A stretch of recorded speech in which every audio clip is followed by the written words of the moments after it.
बिस्मिल्लाहिर्रहमानिर्रहीम। अस्सलामुअलैकुम। हमारे चैनल में खुश आमदीद।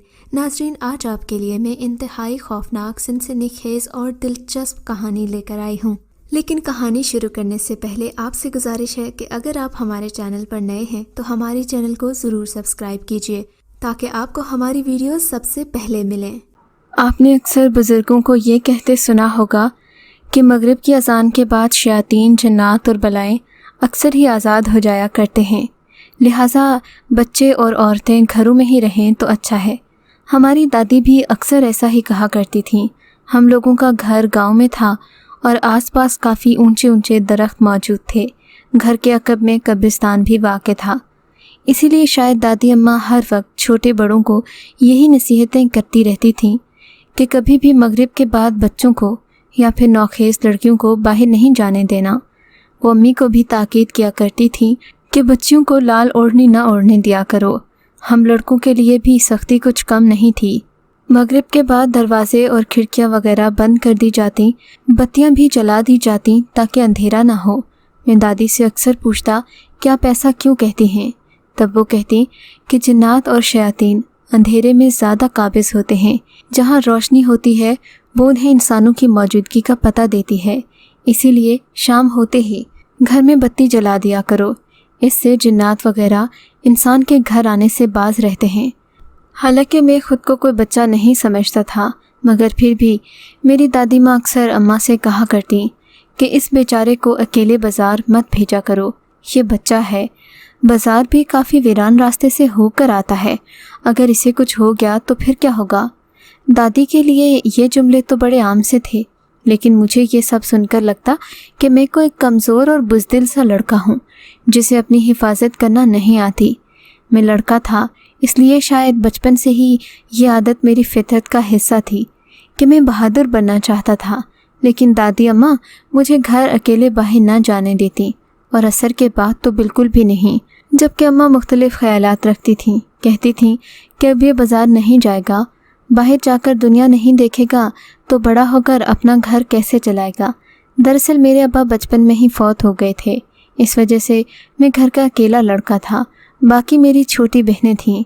अम्मा चाहती थीं कि मैं घर से बाहर निकलूं, लड़कों के साथ उठूं बैठूं ताकि मेरी शख्सियत में मजबूती आए। यूँ तो दादी की बातों से मुझे डर नहीं लगता था, लेकिन इन दिनों मैं घर से निकलता तो एक अजीब सा एहसास मुझे घेर लेता। मुझे लगता कि मैं अकेला नहीं हूँ, मेरे साथ कोई और भी है जो मेरे साथ साथ चलता है। बताता चलूँ कि मुझे बाज़ार में आते जाते 1 से 1.5 घंटा लग जाता था। ये बाज़ार हमारे घर से कमोबेश 6 से 7 किलोमीटर दूर वाक़ था। ये बाज़ार एक पहाड़ की दूसरी जानिब वाक़ था, जहाँ एक डिग्री कॉलेज और एक बड़ा देहाती मरकज़ सेहत के अलावा डाकखाना और 2 बड़े प्राइवेट स्कूल भी काम कर रहे थे। बाज़ार काफ़ी मसरूफ़ तरीन था। घर में मेरे अलावा कोई और नहीं था जो ये काम कर सके, इसीलिए अम्मा मुझे सौदा सर्फ लेने भेज दिया करती। दादी अक्सर मना करती रहती। दादी माँ के मुताबिक बाज़ार और हमारे गांव के दरमियान वीरान जगह थी और यहाँ पर एक ऐसी मखलूक आबाद थी जो हमेशा से इंसानों की जान लेने और उनका खून पीने के मुंतज़िर रहती थी। कहा जाता है कि यहाँ पर जो भी गुज़रता है उसकी सिर्फ़ हड्डियाँ ही मिलती हैं। इस वीरान जगह में कुछ जगह ऐसी भी थीं जिनके बारे में ये ख्याल किया जाता था कि ये गुज़रे हुए इंसानों का कब्रिस्तान है। यहाँ इंसानों की हड्डियाँ और गोश्त दफन है। ये वही लोग थे जो इस इंसान दुश्मन मखलूक के कहर का शिकार हुए। इस वीराने में ज़ेरे ज़मीन एक काफ़ी पुराना कुआं भी मौजूद था जो वक्त के साथ ज़मीनी सतह से काफ़ी नीचे चला गया। बाज़ पुराने बुज़ुर्गों के मुताबिक काफ़ी आबादी इस वीराने का हिस्सा हुआ करती थी, लेकिन इसी मखलूक के आबाद होने के बाद लोग इस जगह को खैराबाद कहकर दूसरी जगहों पर चले गए, क्योंकि दिन ब दिन इतने कत्ल और इतने फसादात हो रहे थे कि वो किसी इंसान की कारिस्तानी ना थी। ये आबादकारी के निशानात इतने पुराने थे कि लगता था कई सौ साल पहले ये जगह बिल्कुल अच्छी तरह आबाद होगी। लेकिन फिर न जाने इस जगह को किसकी नज़र लग गई कि यहाँ के मकीनों को मजबूरन ये जगह छोड़ना पड़ी। मेरी पैदाइश के बाद ही मेरी दादी अम्मा ने एक तावीज़ गांव की बुज़ुर्ग शख्सियत से हासिल किया था। ये बुज़ुर्ग हम सब का फ़ी सबीलिल्लाह इलाज भी किया करते थे, लोगों को दुआएं और वजीफ़े बताते। दादी ने ये तावीज़ बड़ी छोटी उम्र से मेरे गले में लटका दिया था। शायद यही वजह थी कि घर से चंद मील के फासले पर वाक़ई इस वीराने में इंसान दुश्मन मखलूक आबाद थी, जो अपना शौक़ इंसानी खून पीकर पूरा करती थी। आज दादी माँ घर में मौजूद नहीं थीं। ख़ानदान में किसी बूढ़े बुज़ुर्ग की मौत वाक़ई हुई थी, इसी वजह से वो ताज़ियत करने गई थीं। आज मुझे बाज़ार जाना था। दादी होती तो मुझे रोकती, लेकिन आज रोकने टोकने वाला कोई नहीं था। मेरी माँ ने हस्बे मामूल मुझे बाज़ार से सामान लाने के लिए भेज दिया। ये शाम के 3:30 बजे का वक्त था।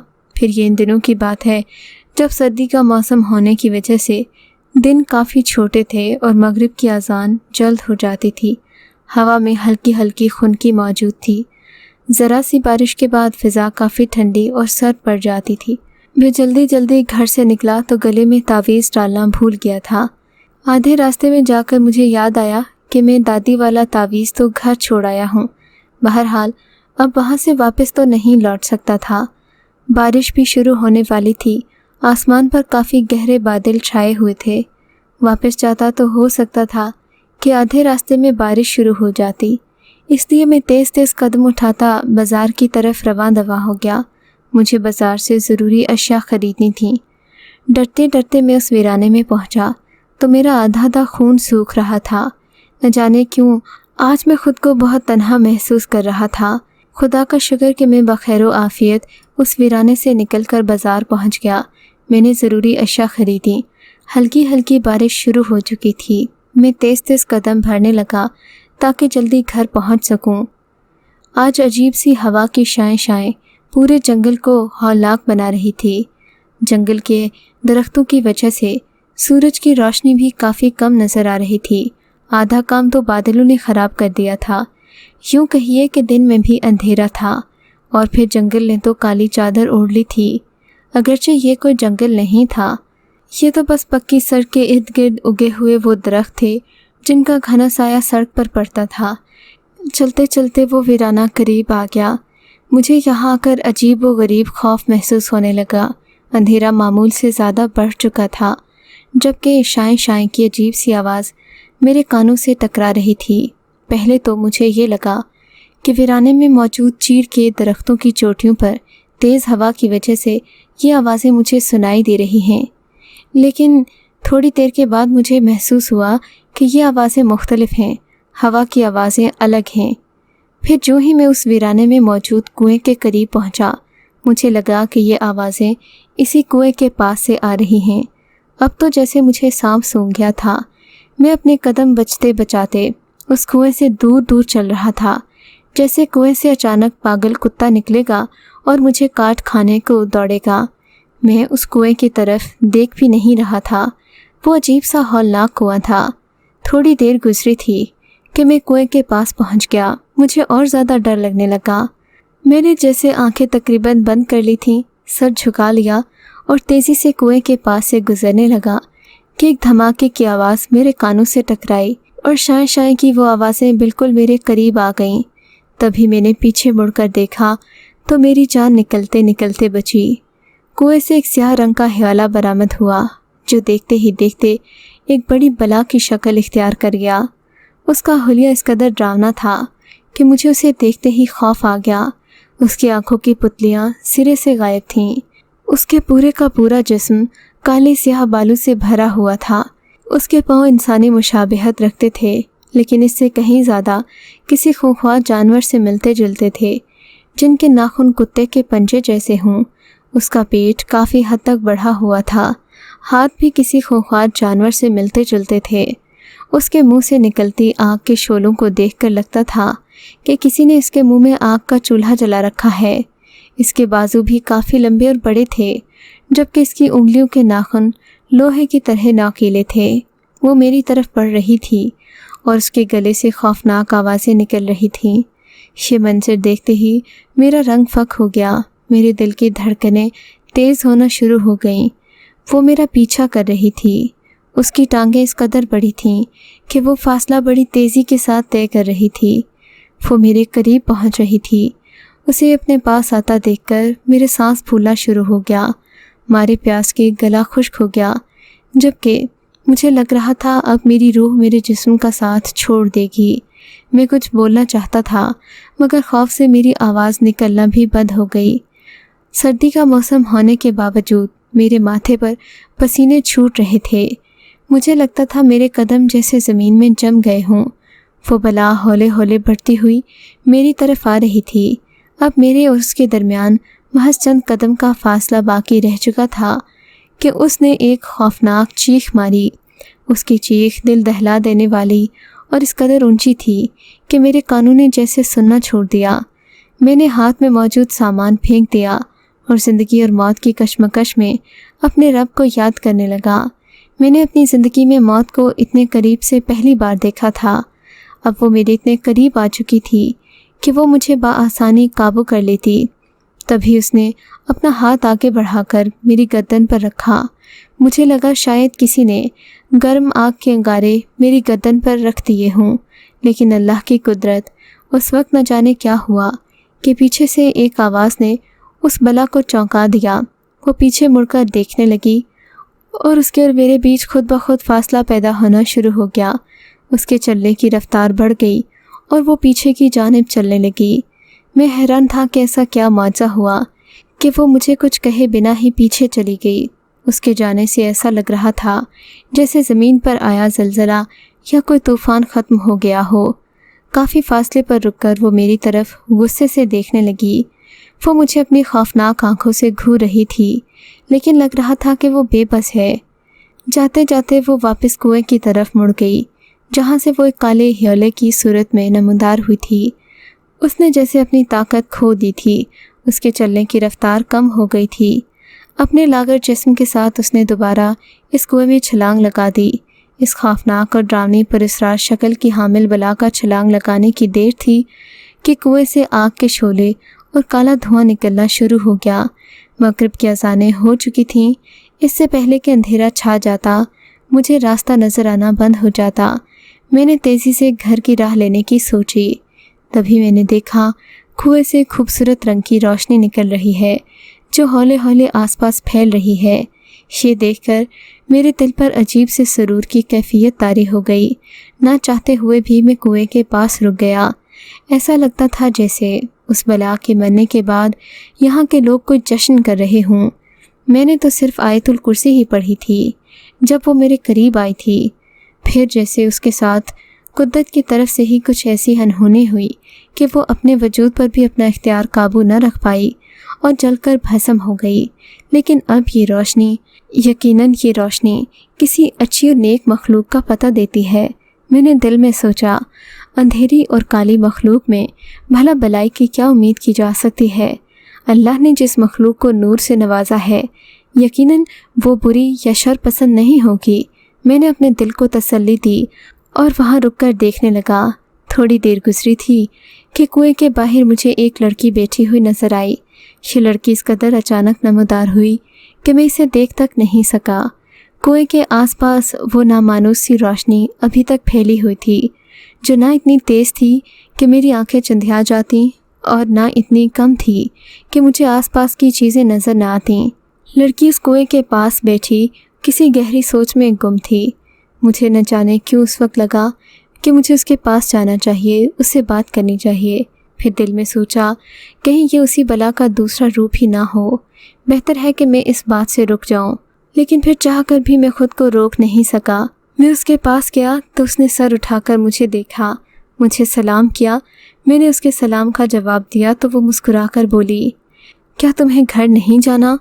اس کی بات سن کر میں چونک گیا۔ ہاں جانا تو ہے، لیکن تم سے پوچھنا چاہتا ہوں کہ تم کون ہو؟ میری بات پر وہ مسکرا دی، کہنے لگی تم کل آ جانا، میں بتا دوں گی کہ میں کون ہوں۔ اس وقت تمہارا یہاں رکنا ٹھیک نہیں، بہتر ہے کہ جتنی جلدی ہو سکے تم اپنے گھر واپس چلے جاؤ۔ اس کی بات میں دم تھا۔ یہاں ٹھہرنا واقعی خطرے سے خالی نہیں تھا۔ مجھے وہاں سے لوٹنا ہی پڑا کیونکہ یہ جگہ میرے رکنے کی نہیں تھی۔ اس ویرانے میں اس سے پہلے آج تک کوئی نہیں آیا تھا۔ ہامتا کامتا میں گھر پہنچا تو دادی جان گھر آ چکی تھیں۔ میری حالت دیکھ کر انہوں نے اندازہ لگا لیا کہ میں اس ویرانے کی طرف گیا ہوں گا۔ امی نے مجھے بازار بھیجا تھا۔ میرے ہاتھ میں گھر کا سودا سلف بھی تھا۔ دادی نے مجھے خوب ڈانٹا، کہنے لگیں تم نزاکت کو نہیں سمجھتے کہ حالات ہمارے لیے کتنے برے بھی ہو سکتے ہیں، 100 بار منع کیا ہے تو تمہیں وہاں آئندہ نہیں جانا چاہیے۔ دادی کی بات پر میں تو چپ ہو گیا، اور اگلے دن وہاں جانا بھی میں نے مناسب نہیں سمجھا، کیونکہ اس لڑکی پر جس نے مجھے یہ کہا تھا کہ وہ مجھے کل سب کچھ بتا دے گی، میں ہرگز اعتبار نہیں کر سکتا تھا۔ پھر دادی سے کیے وعدے کا پاس رکھنا بھی ضروری تھا، لیکن پھر گاؤں میں ایک ایسی خبر پھیلی جس نے مجھے سب کچھ خود ہی بتا دیا۔ ہوا یوں کہ اس راستے سے گزرنے والے 2-3 لڑکوں نے بتایا کہ وہاں ایک لڑکی بیٹھتی ہے جو ہر راہ چلتے کو پانی پلاتی ہے، اور اس کے پانی سے سبھی کو شفا مل جاتی ہے، اگر کوئی زخم ہو تو وہ بھی بھر جاتا ہے۔ ان کی یہ بات کافی حیران کن تھی۔ یہ بات سنتے سنتے تقریباً ہر شخص وہاں سے گزرنے لگا۔ لوگوں کو اس جگہ سے عقیدت سی ہو گئی تھی۔ ایک دن میں نے سوچا کہ کیوں نہ ہم بھی اس لڑکی سے جا کر پانی پئیں۔ دادی کی آنکھوں میں درد تھا، میں انہیں ویسے بھی ڈاکٹر کے پاس لے جا رہا تھا، وہ جگہ ہمارے راستے میں ہی پڑتی تھی۔ ہم لوگ وہاں پر رکے اور اس لڑکی سے پانی مانگا۔ میری حیرت کی انتہا اس وقت نہ رہی جب میری نظر اس کے چہرے پر پڑی۔ یہ وہی لڑکی تھی جسے میں نے اس دن دیکھا تھا، جس نے مجھے کہا تھا کہ کل یہاں آنا۔ آج اس واقعے کو 10-20 سال گزر گئے ہیں، وہ لڑکی وہیں کی وہیں بیٹھی ہے۔ میرا دل چاہتا ہے کہ کبھی اس سے پوچھوں، اس سے بات کروں۔ اس کی آنکھوں میں ایک عجیب سی کشش ہے، وہ جیسے مجھ سے کچھ کہنا چاہتی ہے، مگر میں جب بھی وہاں جاتا ہوں ایک انجانے خوف سے دوسری طرف نکل جاتا ہوں۔ اب تو گاؤں کے لوگوں کو بھی لگنے لگا ہے کہ یہ لڑکی کوئی عام لڑکی نہیں ہے، بلکہ کسی اور ہی دنیا کی ہے، کیونکہ اس کا حسن اب بھی ویسے کا ویسا ہی ہے۔